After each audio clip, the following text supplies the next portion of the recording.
సరే పిఠాపురంలో పవన్ కళ్యాణ్ లేపేయాలని కడప నుంచి రౌడీస్ వస్తున్నారట. ఎంతవరకు నిజం, ఎంతవరకు అబద్ధం మీ మాటలో? రౌడీల నెంబర్లు ఇస్తే నేను కనుక్కుందాను యాక్చువల్గాను. ఏ ఏ ఇన్స్ట్రుమెంట్లు పట్టుకొస్తున్నారు, ఏ విధంగా చెబుతున్నారని. ఎందుకు సార్ మీరు కూడా వెళ్తారా? అదే మాకు కూడా ఏమైనా సుపారీ ఇస్తే మేము కూడా వెనకాల ఉంచుంటాం. ఇది రెండు పక్కల నుంచి మొన్నటి వరకు ఏమనివారు వాళ్ళు ఎవడో ఆడెవడో ఏమన్నాడు లేపేద్దాం వాళ్ళు అన్నారు. ఎవరు జగన్ లేపేద్దాం ఓటర్ వెధవల్ని అనేదో వాగాడు కదా అటు. ఈ సైడ్ కూడా ఏదో చిన్న పుట్టించుంటారు, వాళ్ళే పుట్టిస్తారు, తెలుగుదేశం వాళ్ళే పుట్టించుంటారు. ఇప్పుడు ఫిట్టింగ్ పెట్టాలి అక్కడ ఏదో విధంగా. వంగా గీతని ఓడించి పవన్ కళ్యాణ్ గెలవాలి అంచేత యాంటీగా చెప్తేనే ఓట్లు వేస్తారని. వాళ్ళు నిజంగా వీళ్ళు పిలిచారో పిల్లలేదు అనేది వాళ్ళ యొక్క స్ట్రాటజీ. అది ఈ టైంలో ఎవరన్నా ఏమన్నా చేస్తే ఎవరికి పేరు వస్తుంది? జగన్కి వీళ్ళకే పేరు వస్తుంది. ఇప్పుడు ఎవరికి ఏ పార్టీ వాళ్ళు మీరు బాధించినా ఆపోజిట్ పార్టీ వారికి పేరు వస్తుంది. ఇవన్నీ బుల్షిట్ యాక్చువల్గా. ఇవేం జరగవు. జనరల్గా ఆ భయం పట్టుకొస్తారు. ఇప్పుడు voters are more involved than the candidates కదా. డబ్బులు రెండు చోట్ల ఫ్లోగా ఖర్చు పెడతారు. బాహాటంగా ఖర్చు పెట్టడం అనేది now it has become a fashion కాదు, ఫ్యాషన్. మళ్ళీ ఈ ఫ్యాషన్ అంటే డబ్బులు ఖర్చు ఉండే ఫ్యాషన్ అనమాట. సో ఆ ఫ్యాషన్లో ఏంటి అవసరం దాంట్లో లేపేద్దాం ఏంటి లేపేద్దాం. అసలు వాళ్ళు లేపరు, ఈ మధ్య మధ్యలో కొట్టేసుకుంటూ ఉంటారు, మధ్య మధ్యలో కొట్టేసుకుంటూ ఉంటారు ఈలోగాను. సో అది రెండు సైడ్లో జరుగుతూ ఉంటుంది యాక్చువల్గాను. ఇవి ఏం జరగవు, జరుగుతాయి అనుకున్న చోట్ల జరగవు అంత గబుక్కుని. ఎందుకంటే ఇప్పుడు బాగా ఎక్కువ ప్రోపగాండా జరుగుతుంది. సో అంచేత ఎవడే లోపలికి వెళ్ళిపోవడం చూస్తాడు. So it's very difficult. అందులో మేజర్ పీపుల్ని మార్చేశారు. డిఎస్పీ డిఐజీ వాళ్ళ లెవెల్లో వాళ్ళని మార్చారట కదా. ఇప్పుడు చీఫ్ సెక్రటరీ కూడా మారుస్తానికి చూస్తున్నారు. ఆ లెవెల్లో కొంచెం బీజేపీ హెల్ప్ చేస్తుంది కూటమికి. ఎందుకంటే వాళ్ళకి నిలబడిన 10 సీట్లు గురించే కాకుండా ఇన్ జనరల్గా కూడా చాలా తేడా వచ్చేస్తుంది. కానీ ఇప్పుడు కొన్ని ఈక్వేషన్లు చూస్తుంటేనే బీజేపీకి జగన్ మీద అంతకుముందు మోజు ఉండేది, ఆ మోజు తగ్గిందా అన్నట్టుగా అనిపిస్తుంది.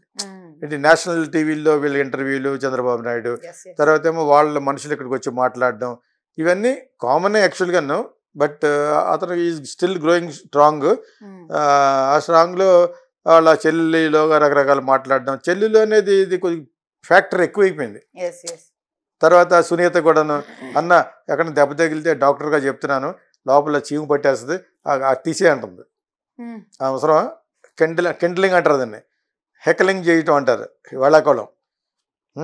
ఇటువంటివన్నీ చేయటం వలన ఇతని మీద కొంచెం బ్యాడ్ ఎక్కువ వచ్చేస్తుందేమో అనిపించింది. సునీత అంటే తీసేయమంటుంది బ్యాండేడ్, డాక్టర్గా చెప్తున్నాను లోపల అది ఇది పడుతుంది అని చెప్పేసి ఆవిడ పక్కా చేస్తున్నారు. ఇవన్నీ కూడా ప్రో ఇస్తే ఎగైనెస్ట్ ఇస్తా అంటే ఇంకోటి ఎవడో మాట్లాడుతున్నాడు, మాకు జగన్ దేవుడు ఎవడో మర్డర్ చేయించినట్టు అన్నాడు కదా అవినాష్ రెడ్డి మాకు దేవుళ్ళు అంటాడు ఒకడు అంటాడు. వాళ్ళ ఏరియా వాళ్ళు మాట్లాడుతున్నారు. ఇది మనం దేన్ని డినై చేయకూడదు, కానీ ఒక ప్రజలుగా స్పెక్టేటర్లా చూడాలంతే, అంతే కదా. ఇప్పుడు ఎవరైనా మనం చేసేది ఏంటి, సోషల్ మీడియాలో డిఫరెంట్ పోస్టులు వస్తూ ఉంటాయి.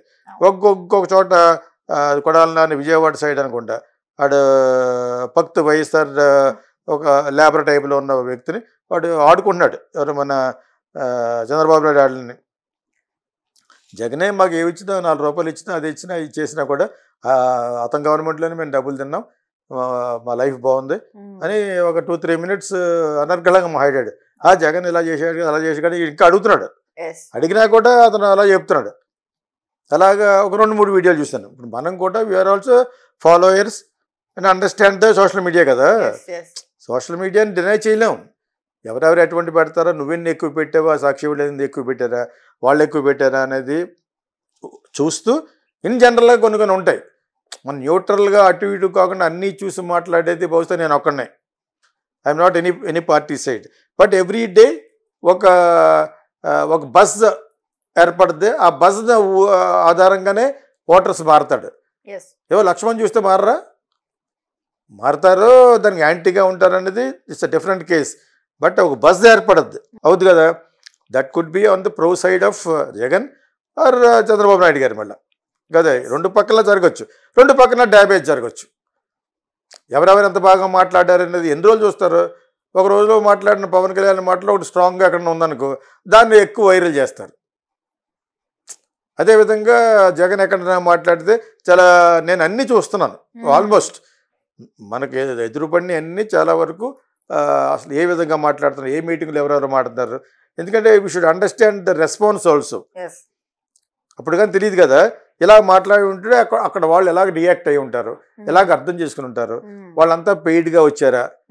అది బోత్ చంద్రబాబు నాయుడుకి అందరికి కూడా ఆ విధంగా డబ్బులు ఇవ్వకుండా వచ్చేది ఒక యాక్టర్గా వచ్చేది ఒక పవన్ కళ్యాణ్ కోటకే నా ఉద్దేశ ప్రకారంగా. దానికి కూడా చంద్రబాబు నాయుడు గారు కూడా ఉంటే ఒక 500 1000 రూపాయలు ఎక్స్పెక్ట్ చేస్తారు. అందరూ పెయిడే. ఒక biryani packet, quarter bottle, Balakrishna brand, దాన్ని మనం ఫేమస్ చేస్తున్నాం అన్నమాట.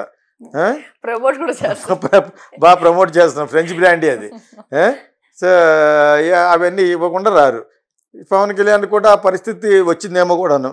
బట్ ఈసారి I think is got more chances అనిపించింది నాకు, అనిపిస్తుంది. Beside sympathy and also campaigning ఇవన్నీ కూడా ప్రాపర్గానే వెళ్తున్నాయి. ఆన్ ద హోల్ ఎవరికి వస్తుంది అనేది it's a very not billion dollars question. అది మళ్ళీ ఏం చెప్తానంటే propaganda is not pro against, వాడు మంచోడు కాదు వీడు అదిగా అని చెప్పేది ప్రాపగాండా. మేము మంచోళ్ళు మేము బాగా చేస్తాం అనేది క్యాంపెయినింగ్, ప్రో అడ్వర్టైజింగ్ అనమాట, ప్రమోషనల్. అది ప్రమోషనల్ కాదు, అది you are trying to criticise somebody else. So Pawan Kalyan రౌడీలు అంశం మాడతాం, రౌడీలు అన్నాం కదా. ఆవిడ తోటి గ్యాంగులు ఎవరో ఉంటారు, వాళ్ళు ఏమంటే అవి ఏం జరగలేదు. ఊరికని వీళ్ళ ఎవరు సృష్టించింది, వీళ్ళ కూటమి సృష్టించింది. ఇప్పుడు అతను దెబ్బ తగిలింది, ఇంకోటి దెబ్బ తగిలింది, మళ్ళీ అతను జగన్ మీద మళ్ళీ దాడి, ఇవన్నీ ఎందుకు చేస్తున్నారు? అతని మీద సింపతి, టు గెయిన్ సింపతి. అదేవిధంగా ఇతని మీద కూడా సింపతి ఎందుకు? రౌడీలు పంపారు, వాళ్ళు పంపారు అది ఈజీగా. ఎక్కడ కడప నుంచి వచ్చేసి అక్కడ వేసి పడేస్తారు అక్కడ. మరీ గాజులు దొరుకుని లేరు కదా వీళ్ళు ఎవరను పిఠాపురంలోను. సో దట్ ఈస్ నాట్ అంత ఈజీ ఏం కాదు. కానీ దానికి కౌంటర్ నాగబాబు ఇచ్చాడు కదా, ఎవరో వస్తున్నారట రౌడీలు రాని అని ఇచ్చాడు కదా. అది చేసి అంత ఈజీ ఏం కాదు. కానీ ఊరిని అంటారు, అది క్రియేట్ చేసింది వాళ్ళే, సమాధానం చెప్పుకుంది వాళ్ళే, కూటమి వాళ్ళే చేసుకుంటారు. అదేవిధంగా జగన్ పార్టీ రాళ్ళు వేసి అంటారు కదా, రాళ్ళు వేయించుకుంది వాళ్ళే, సింపతి కూడా వాళ్ళే రావచ్చు. It could happen either side. అల్టిమేట్గా ఏం కావాలి వాళ్ళకి? They want to get more name, they definitely they want to get a very good name. Mileage voters హార్ట్స్లోకి వెళ్ళాలంటే this is the process of going close to hearts of voters. నా లెక్క ప్రకారం ఓటర్స్నే convince అవ్వాలి. ఇప్పుడు ఓటర్స్ని చేత ప్రేమించబడాలి, కన్విన్స్ చేయబడాలి. వాళ్ళు ఓటర్స్ ఆర్ గాడ్స్. వాడు ఎవడో చెత్త కూడా కన్నాడు కదా ఓటర్ వెదవలని, వాడికి మళ్ళీ ఎందుకు చెప్తానంటే వాడికి ఒక్కొక్క వాటికి చెప్పు దెబ్బలా తగలాలి. కాబట్టి వాడికి మినిమం మేనర్స్ లేదని లెక్క, అంతే కదా. చేత this are all in the process of winning the hearts of voters యొక్క హృదయాలను గెలుచుకునే ప్రాసెస్లో ఇవన్నీ అతని మీద రౌడీలు వస్తారట, అతను చంపేస్తారట, అయ్యో పాపం. కామన్ మ్యాన్ ఎలాగ ఆలోచిస్తాడు, ఇది నిజమా అంటారు. ఎవరు క్రియేట్ చేస్తారు? అది వీళ్ళే క్రియేట్ చేస్తారు. ఎవరి మీద అయితే రౌడీలు వస్తారో వాళ్ళే క్రియేట్ చేస్తుంటారు. అదేవిధంగా వైస్ వెర్సా వాళ్ళ మీద అనమాట. These are all nothing. Nobody will come, nobody can come also. వీళ్ళు ఎవరో పడితే షూట్ చేసి పడేస్తారు. వీళ్ళ జగత్తో వీళ్ళు ఉంటారు, వాళ్ళ ఒక్కళ్ళే హీరో కాదు కదా. Thank you sir.